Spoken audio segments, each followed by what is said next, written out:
మిగతా అప్డేట్స్ చూద్దాము. శ్రీవారి లడ్డు ప్రసాదంలో జంతువుల కొవ్వు కలిసిందనే వార్తలతో దేశవ్యాప్తంగా కూడా భక్తులు ఆందోళన వ్యక్తం చేస్తున్నారు. అయితే ఈ వివాదం నడుస్తూ ఉండగానే మరోసారి టీటీడీ అధికారుల నిర్లక్ష్యం బయటపడింది. స్వామివారి ప్రసాదంలో పొగాకు పొట్లం వచ్చింది. దీంతో భక్తులు ఆందోళన వ్యక్తం చేస్తూ ఉన్నారు. ఖమ్మంకు చెందిన పద్మావతి అనే మహిళ ఈ నెల 19న తిరుపతి వెళ్లి శ్రీవారిని దర్శించుకున్నారు. అక్కడ తీసుకున్న లడ్డు ప్రసాదంలో పొగాకు పొట్లం వచ్చింది. ఇరుగు పొరుగు వారికి ప్రసాదం పంచినప్పుడు ఈ విషయం బయటపడింది. దీంతో స్థానికులు ఆవేదన వ్యక్తం చేస్తున్నారు. ఇలాంటి చర్యలకు పాల్పడే వారిపై ప్రభుత్వం కఠిన చర్యలు తీసుకోవాలని డిమాండ్ చేస్తూ ఉన్నారు.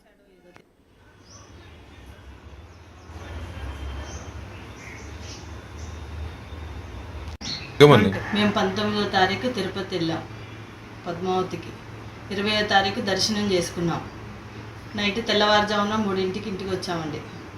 పొద్దున లడ్డు స్నానం చేసి లడ్డు తీసి మా బాబుకి పెడదామని చూస్తే ఇందులో నవిలి పెట్టిన పొగాకు ఉన్నదండి, పొట్లం కట్టి.